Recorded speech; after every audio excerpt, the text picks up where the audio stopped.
I thought we was gone, but we back.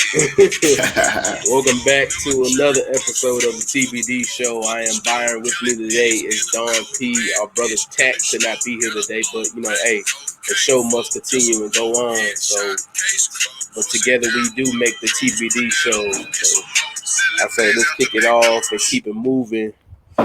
So how you been doing so far? Everything been good. Just been working. Still in North Carolina, man. Gotcha. Shit, with me, I just moved, so changed location. I'm on the outside right now, but the background gonna change in another month or so. Yeah, that's the real reason the show got postponed. Come on now. Explain at a later date, but I ain't gonna let y'all know my business yet. But I say we get this thing rolling, and I think we all was aware of what happened on I want to say it was Wednesday or Tuesday. Don't get mad if I'm wrong, but the Derek Chauvin case went down, and he was found guilty on all three counts. I ain't gonna go through the list of everything he was found guilty on, but he was found guilty in all three, and I can tell you, I was there with a bag of popcorn, ready to go to to see what the verdict was. And once I heard that first guilty verdict, this is how I was feeling. I'm pretty sure anybody who in their right sense of mind was feeling this way once they've heard that first guilty verdict. So I'm gonna play a little clip right here.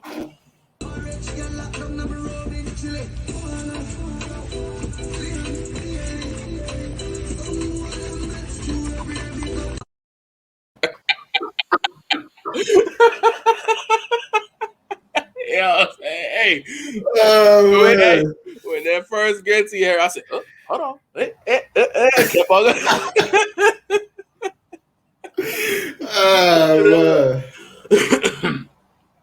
but I'm gonna start it off first and how I was feeling about it. Once I heard that first one, and, but actually, leading up to it, I'm sitting there really, and I'm just like, all right, it's gonna be some bullshit. I had little butterflies in my stomach, and I'm just like, all right, here you go. And then the judge started going.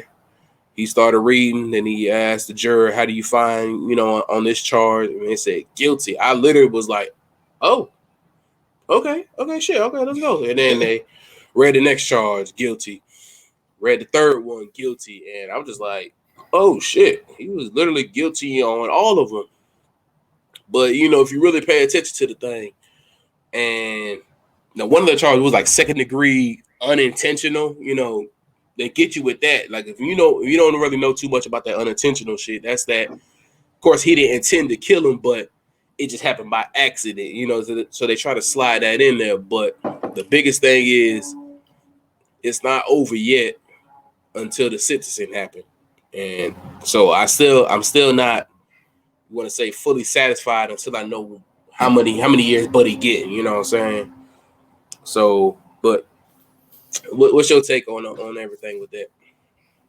I mean, just like you said, couldn't really believe it because we done got so used to seeing these guys get suspended, unpaid absence or whatever, but then you still have like a society of whatever donate money to them, so they're not really missing that. We so used to seeing it that I ain't gonna say we was hoping, but we watch it expecting to hear innocent or expecting to hear self-defense and like I think because we was younger when that OJ Simpson shit happened. Yeah, I think a lot of black people had the same reaction.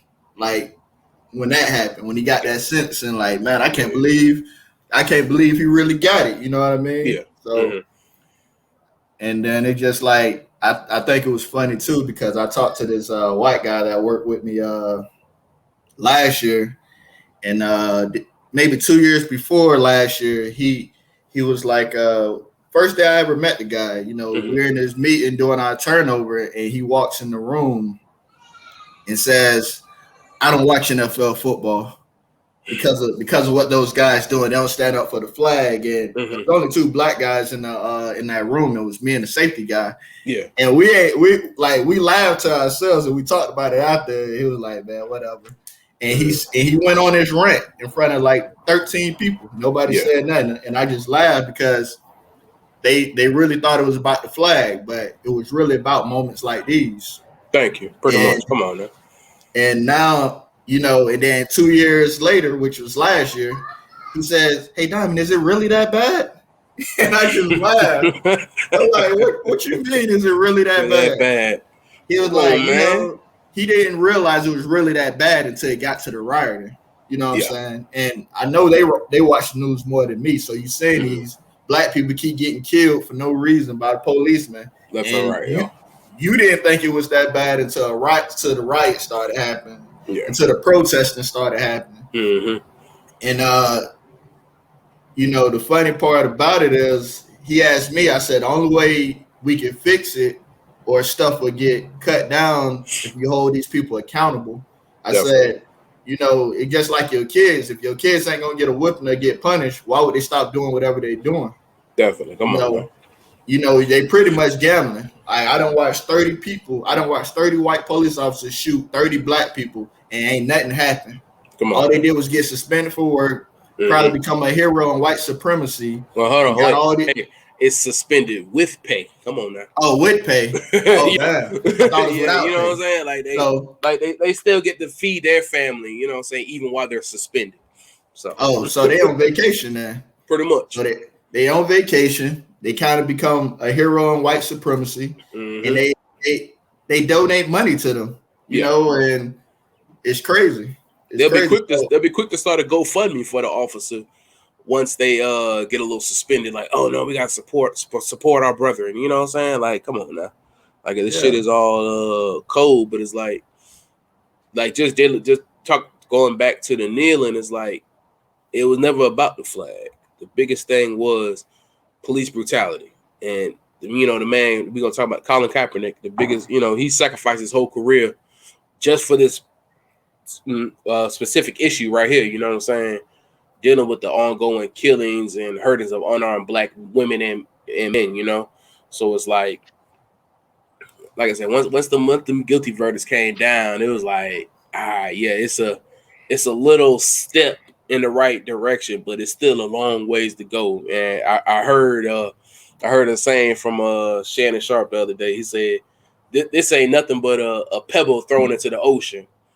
Basically, it's something that dropped. It was right way, but it didn't make a big enough noise yet because it's still a long ways to go. And then it's like right on cue, the next thing happens, and I'm pretty sure everybody's aware of it. The Dante Wright situation that happened in Minneapolis during the trial proceedings. The young man loses his life, but it's like with that situation, it's like the whole facts is okay, buddy. You had your warrants out and all the others. They had you outside the car in the cuffs, about to be in the cuffs, ready to go, and you go jump in the vehicle. It's like, I want to defend you, but I really can't, because it's like you giving the officer a reason to shoot you, because it's like, if you're already outside the car, about to be handcuffed and everything, what are you running back in your car for? And I'm not saying support the police officer or nothing like that, but it's like I see why what happened, what transpired, because that fear taking over your mind. And for an officer, they see that, they don't know what you got in that car. You jumping back in that car. Now they have liability to I ain't gonna say they don't need to shoot you right away, but it also shows that they need to do some better police training and not to always go to shoot to kill type thing. You need to pull that taser out, hence, since she thought she pulled her taser, but everybody know you can feel the weight difference between a taser and a handgun, but we ain't gonna speak on that too much.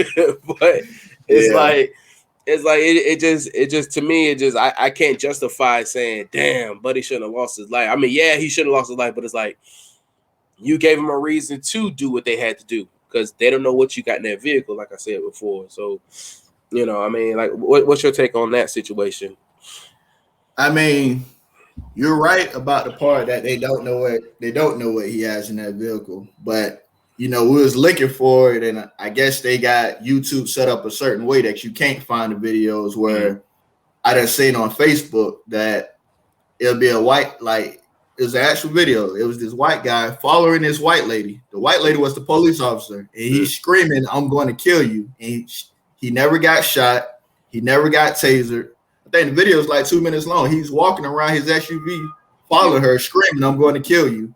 And she never pulled out her gun, never pulled out her taser, never pulled out her baton or whatever. And then that was like months ago, and then a couple of days ago, I don't know what the guy had. I think he had a screwdriver or something in his hand.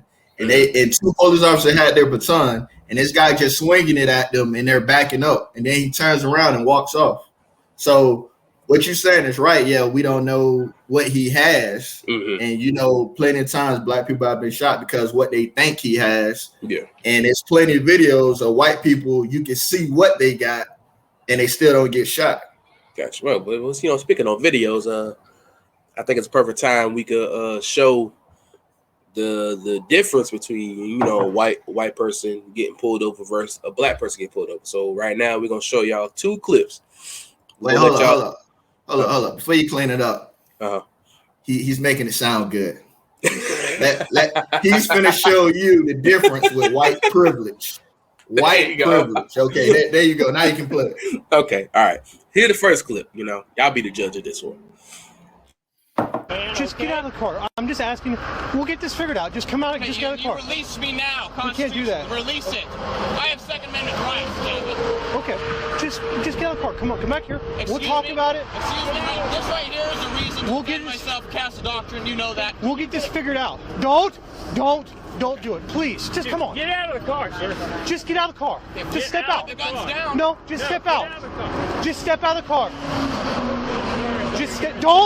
Don't do it. Get out of the car. You're on double blue. You know what's going to happen, right? Just stop.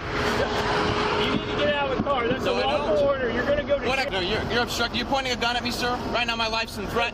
Okay.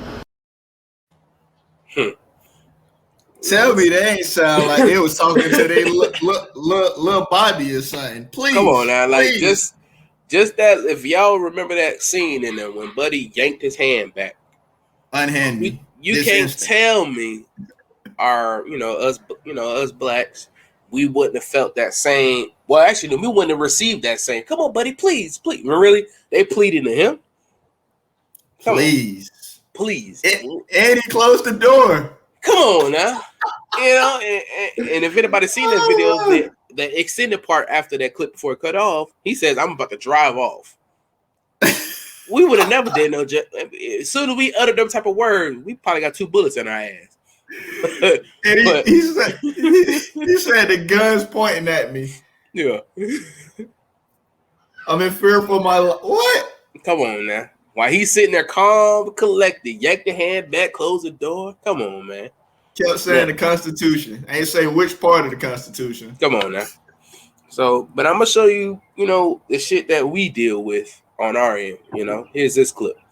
Outside the window. Pulled over because he had no visible license plate, Army Lieutenant Karan Nazario was clearly worried about what could happen to him if he got out of the car.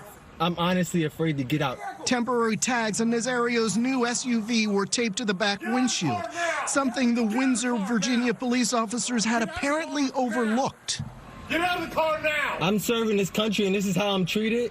Get out! Officer Joe Gutierrez, who was fired Sunday for his role in the incident, responds by using a phrase referencing death by electric chair. You're fixing to ride the lightning, son. The situation escalates from there. Hold on. Just get out the car. I'm trying to breathe. Ugh, that's up. That's Get out of the car now. Come on now. I think the biggest thing to take away from that video, the tone and the officer's voice. Get out of the car now. Come on.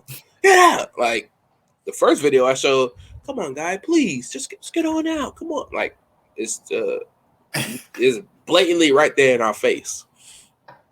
Please, we'll talk about it. Come on. Come on. So can't nobody tell me there's not 2 different Americas we dealing with right now. you know, and same thing, guys. He's complying, hands up. He's explaining he's, I'm fearful of my life, but what does he get? He gets pepper sprayed.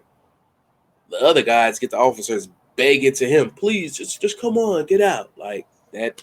The proof's in the pudding, they like to say. Definitely. Well, being in the Navy, like we got a big base in Norfolk, and 90% of people I know that's in the Navy don't like Norfolk anyway. And I never dealt with it, but I heard plenty of stories that they don't care about you being in the Navy in Norfolk, or Virginia. Like they treat us real bad. And I tell people, anybody that never got in trouble in the Navy, you'll get in trouble in Virginia. Yeah. I got a friend that he tapped the back of somebody's car, and he got out, and he was like, man, I ain't even no scratch on it. And the person like, I got to call the police. So he gets in his car, backs up, police pulls up behind him, he gets a DUI. Wow. Quietest person. Like people that don't get in trouble in the military, they get in trouble in Norfolk. So even though people saying it like, it may be new to them, well, that is a new situation with pepper spray, and I can't believe they did that to somebody in the military.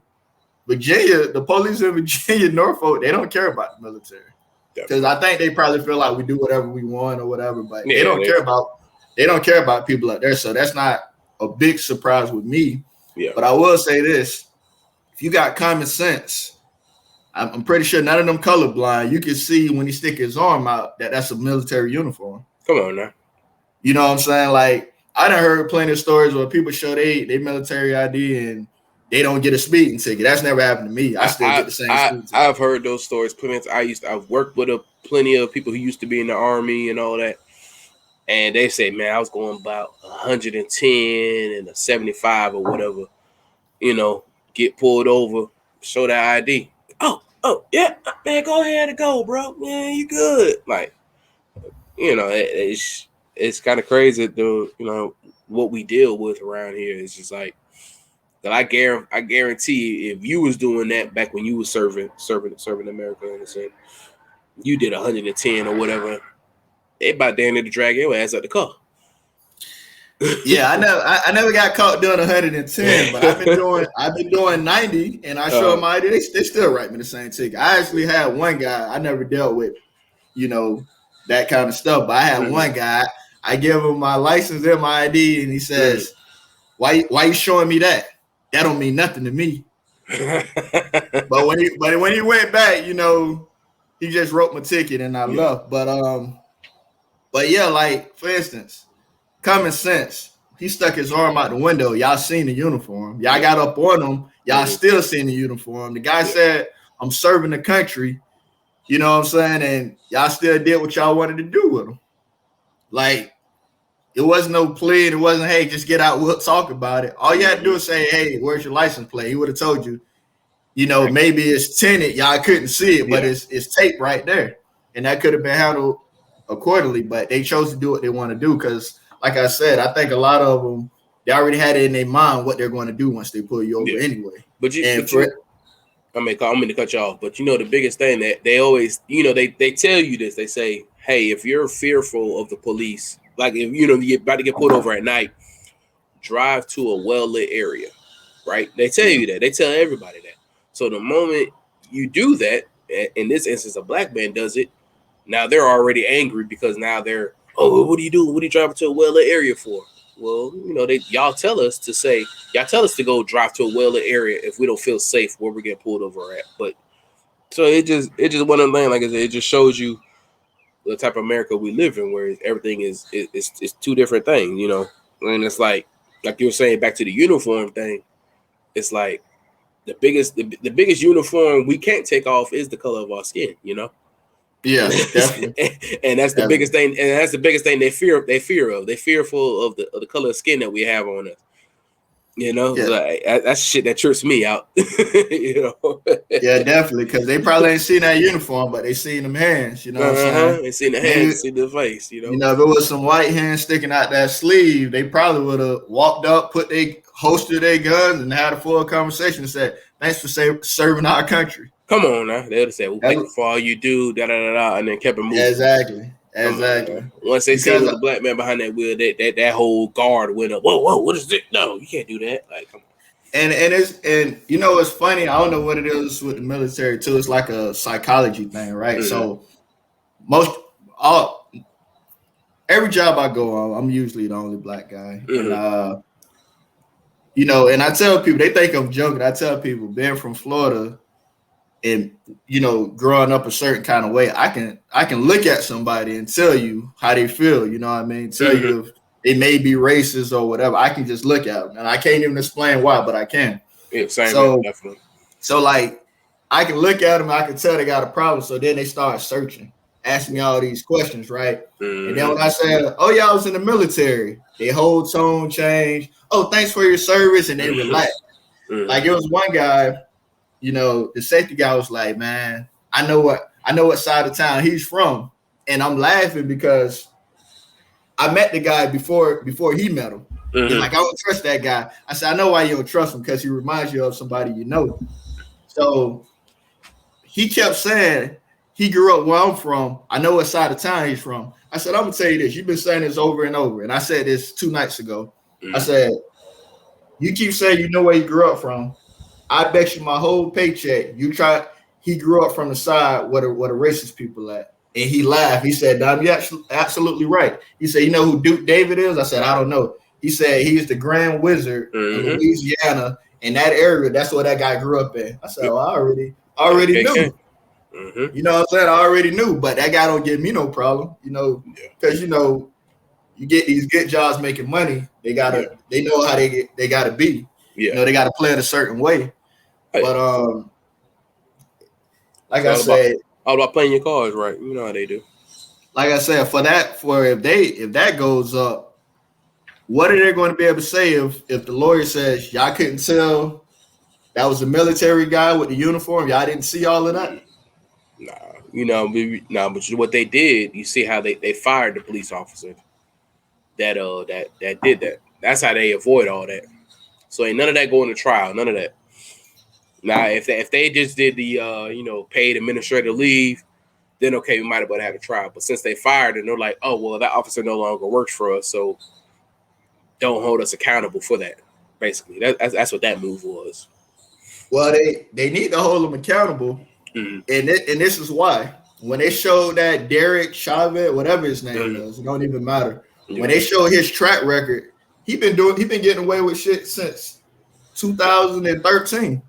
So the guy been harassing people and doing all kind of shit for 8 years, but y'all kept letting it sweep it under the rug.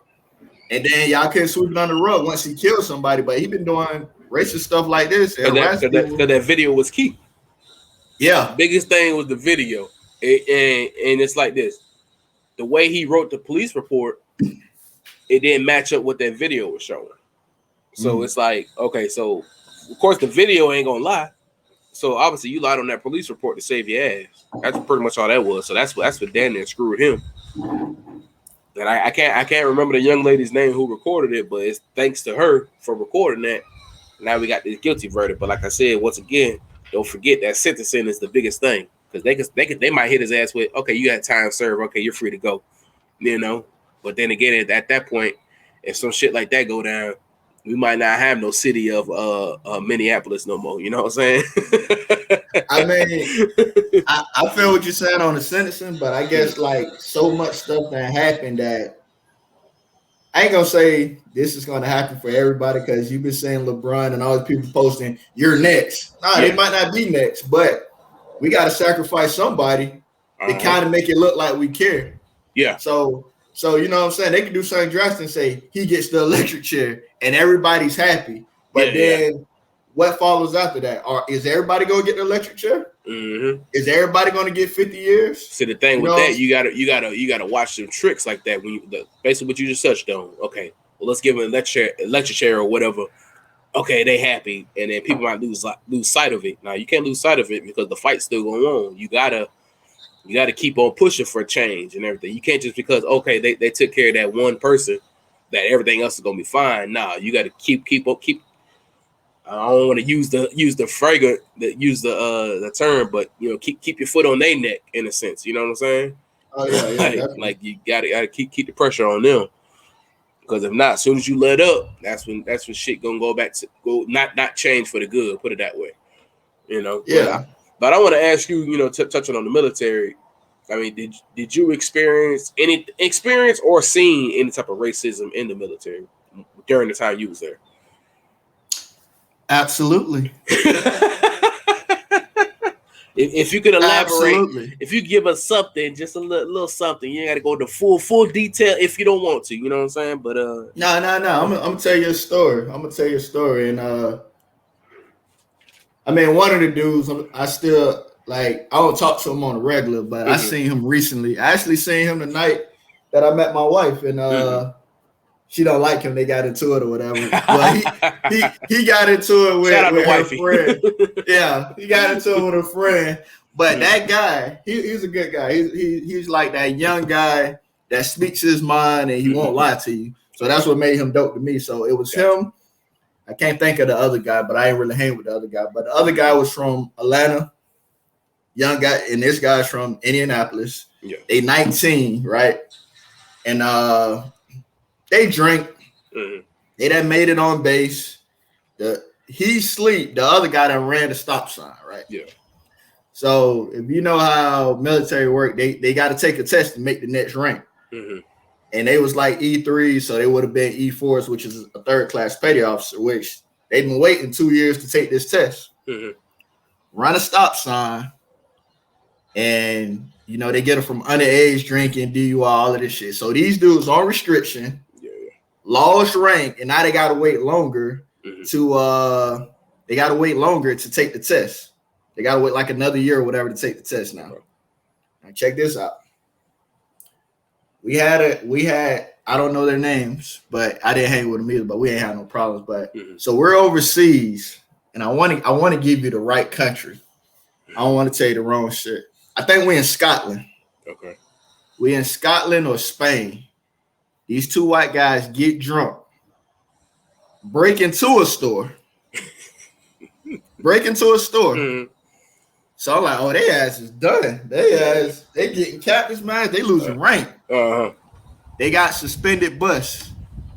Now, you don't know what suspended bus is, but let's just say suspended bus is like a police officer making a crime and getting suspended for vacation.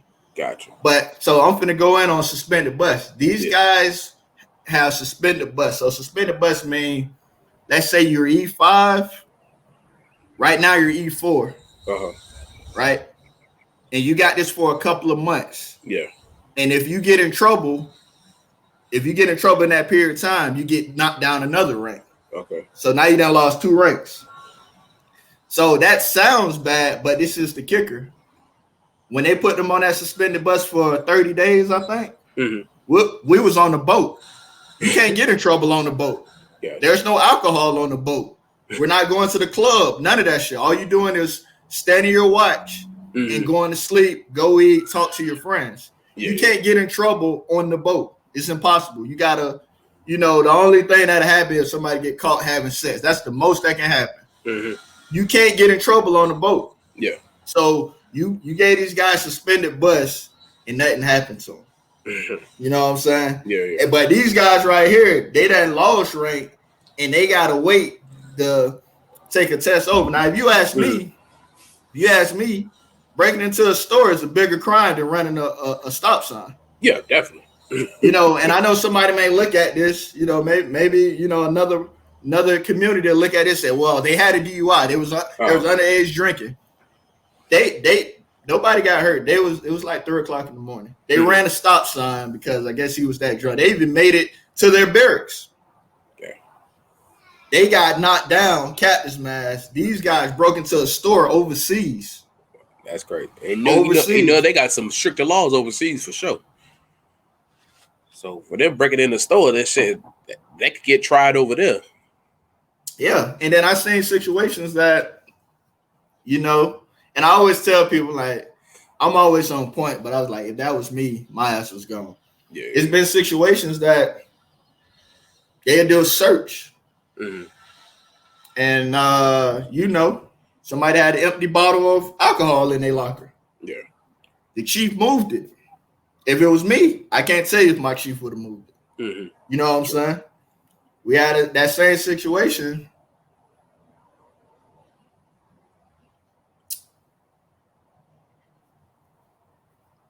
Well, I can't really say that. I ain't gonna even say if that's racism or not. But I've been in a situation that like I said, it's in the military. You definitely see it. You definitely see it. And like it's moments like that, but it's other moments too. Yeah. You know what I'm saying? But that's one that I thought was crazy. Mm-hmm. And this happened 8 years ago. This happened probably 9 years ago. Yeah. And that happened and nobody said anything. Yeah. Like how do people get suspended but gotta wait to make rank for running a stop sign, and these people broke in the store overseas? The only difference, I mean, like I said, it was white, they was black. Yep. Shit don't never add up, you know. But yeah, it's definitely racism in there, you know. Okay. Oh, shit, boy. But I mean, I guess I think it's another thing we could touch on is just, do you see a way we could have a change in the way the police, I just want to say approach us or just approach anybody in general. Put it that way. Do you have any ideas or just something that's on your mind about it? I mean, these police officers need to get open-minded. Mm-hmm. They need to get open-minded. Yeah. They in threats. They always say, "Oh, we didn't know what he was going to do. We didn't know what he have. We ain't know, we was in threat of our lives." Yeah, not even just police, just with white people or whatever. But the thing is, like, have you ever been to a gun range? Oh yeah. How many black people you see in that gun range? Let's just say percentage. How many white people are there? Is it 95% or 98%? Shit, here you go. We'll go in the middle. We'll go about 96% white. so if every time you go to a gun range, and I'm talking about I don't want nobody to think, as we call them rednecks. I don't want nobody to think it's rednecks or all the guys that drive a big truck. I done seen, what I'm saying? I done seen Grandma Linda in there, 57-year-old white woman with a gun. You know what I'm saying? So if y'all go to gun ranges on a regular and y'all see 1% of black people, why would y'all think we got that many guns? Why would y'all think every time we reach in our pocket, we got a gun? Yeah. You know what I'm saying? And like I said, we go back to Black Wall Street. Mm-hmm. We were segregated. We wasn't even fucking with nobody. We was established. We had bus loops. We had airplanes. We had businesses. Mm-hmm. And y'all was jealous and y'all chose to come in there and burn it down, blow it up, hang people. But they don't talk about that in history class. You know what I'm saying? Yeah. They don't talk about that in school. So y'all just swept that under the rug. Damn right. So, I mean, if anybody should be mad or anybody that should have a gun, it should be us. Yeah. Like I said, like they always say, I'm still waiting to hear that story of that black police officer shooting that white person. Yeah. You know what I'm saying? And I mean, it's like that. They did have one a few years ago. It was a black officer. He shot and killed. It was a white lady. She was from overseas though. And that's probably why it ain't really good. It picked up, but then I don't even remember. I don't even know if anybody went to trial or anything or what. It just came to my head when you thought about it. When you said that. And that, look it up. And that's the thing, when you say we don't know if he went to trial. Sometimes we can't be asleep.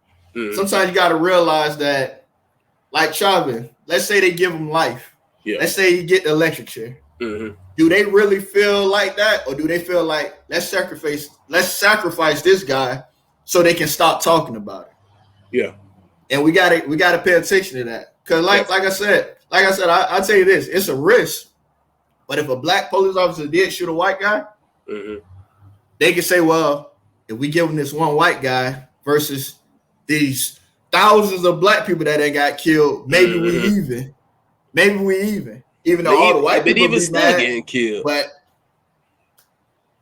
it's like you think about it like in like how they be like, oh, you guys need to stop all that black on black killing. you know, especially like, you know, let's say for instance Chicago, you know, people got to think it's not like we waking up, okay, let me go kill this person. You killing basically what's in your environment, you know what I'm saying? What's your surroundings? So of course, what's in that area that you live in? It's gonna be a bunch of black people versus black people, you know what I'm saying? So in most of these instances where police are killing black people, it's black people who probably just riding through a white area, you know what I'm saying, so to speak. And then they're like, whoa, what you doing over here? And then they go pull you over, and then all mayhem breaks loose, you know what I'm saying? And I think what it is too, like, this is just me thinking. If you got a couple of people that become police officers, like one of my homegirls, she owner of these clothing stores, don't even have to be a police officer. She became a police officer because of what was going on and people that want to help. But I think a big percentage of the police officers, they thinking, oh, I'm going to be fighting crime. Not even thinking that y'all the ones that's really, y'all doing more crime than y'all fighting. Yeah, definitely. And I think because you got a gun all the time and you walking around, you realize, damn, now that I'm a police officer, it's really not that much shit going on that I thought. So I never get to shoot this. Yeah. You know, they probably get tired of getting them calls. Somebody broke in my house. Well, I can't shoot nobody. Oh, domestic violence. I can't shoot nobody. Oh, speeding ticket. I can't shoot nobody. So you done been holding this gun and shit been burning you. You've been holding this gun for 10 years. Ain't shot nobody yet. Don't even got a reason to shoot nobody. Definitely. So then you shoot somebody for no reason because you trigger happy. And like I said, they might just be their community, because the guys I work with, all they talk about is hunting, fishing. Oh, we buy guns. Like, I'm gonna tell you, the guy wasn't even white. He was like Spanish, but you know, he works with them, so he kind of. I said, hey man, how was your weekend? What you do this weekend? He said, oh, me and the two other guys, we just bought AR-15s. That's a regular Sunday out. Regular Sunday out. Which I did. We just me and two other guys bought AR-15s. Like that don't even come across my mind. Like the biggest, like when like I said, you know, I mean, I'm pretty sure you're a gun owner. I'm a gun owner, but it's like I look at it as if something threatening were to happen, you can only shoot one gun at a time. So what do you? I mean, you know, some people are like, oh, I like to collect them. Collect them for what? Them shits ain't the resale ain't finna go up on them shits. You know. Oh, look who's calling. What's going on, bro? Damn, bitch, I was asleep. Shit, we know you asleep. You trying to get in, or what you doing? Yeah, it's gonna give you a little minute. What y'all on it right now? Yeah, we on it right now. You sent him the link? Yeah, I sent him the link. Yeah, just get in whenever you get in. Cause we got a good list, and we couldn't do it without you being there. So we talking about police brutality right now. All right then. Yeah. So, but yeah, now I'm gonna be honest with you. I don't have a gun. Okay. All right. So in 2013-12, I got my gun license, and it sounds like a fad. Like in the military, it's always a wave. Like there's one point everybody's talking about buying a motorcycle. Everybody might not buy a motorcycle. Everybody talking about buying a boat because the higher ranked people, they got boats. Okay. So at the time, everybody's talking about buying a gun. I'm like, man, I'm gonna get a gun license. So I got it. And then I started thinking, I'm like, well, I don't really live that lifestyle. You know what I'm saying? Like, I ain't never been in that position. But at the same time, it's almost like you getting it just in case type thing. But I had to think, I'm like, well, I don't really need a gun, because I put myself in a position that if I get pulled over, I can get a rash. But at the same time, like when I go to clubs, like when dudes get in fights with clubs, unless they got some previous beef, I don't understand it. Because when I go to the club, I don't look at guys. So I couldn't tell you who was in there. No. You know what I'm saying? I don't, you know, it's like Wayne said, my neighborhood is nice. So I don't, you know what I'm saying? So I don't go to the club, you know, or, you know, like I don't really be in those, I'm not in that, I don't live that lifestyle that anybody can come shoot me. You know what I mean? Or anybody can come play with me. Like I just never had that situation. I think it's just one of the biggest things dealing with guns. It's it's the person who can't fight. You know what I'm saying? But it's like the biggest thing is like, okay, you know, just speaking on the club, it's like I'm not the biggest person. I'm not going to trip if you bump into me, or even if you step on my shoes once. You know what I'm saying? If you step on my shoes once, okay. But now if you step on my shoes twice, 3 times, okay, and then something going on, then I got to address it. But that first initial bump or just step on, I'm be like, all right, bro, yeah, what's up? And yeah. And, you know, as long as they apologize, it's cool. Now, if they don't apologize, I'm going to look at you crazy, but I'm not going to go out my way to say, hey, bro, you stepped on me, you bumped into me, you ain't apologize, yada, yada, yada. I ain't going to do all that. But it's just, you know, the person now in the flip side, somebody who got the gun on them, as soon as somebody bump them, oh, no, fuck that, I'm disrespected. Bop, bop, bop. Like, it ain't got to go there. And you trigger happy, put it pretty much. It's the same thing as the policeman. I had this gun for 6 months. I ain't shot nothing. I ain't even went to the gun range. I'm just ready to shoot something.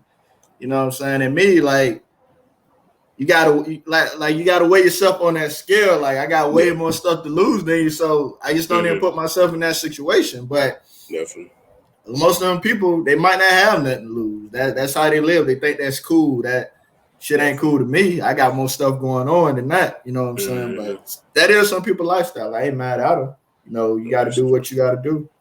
Sure. But you know, I think we didn't touched on that subject a little. I mean, not too long. We could go deeper, you know, but I figured we could just wait on that. And I think just to end this one, just to go how I'm feeling based off of what happened this past week. You know, I'm gonna play that clip again. You know, just to show that feeling that we had. You know, just one more time before we get up out of here. Here you go.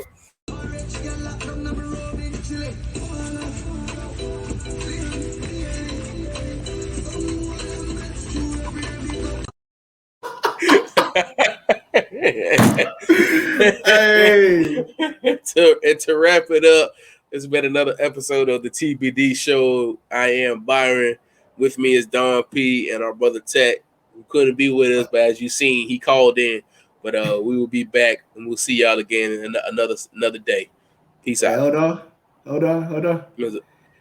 Follow us on TBD Podcast 21 on Instagram. We also have it on Facebook. And follow my clothing line, Double Shot Apparel. That's with 2 T's.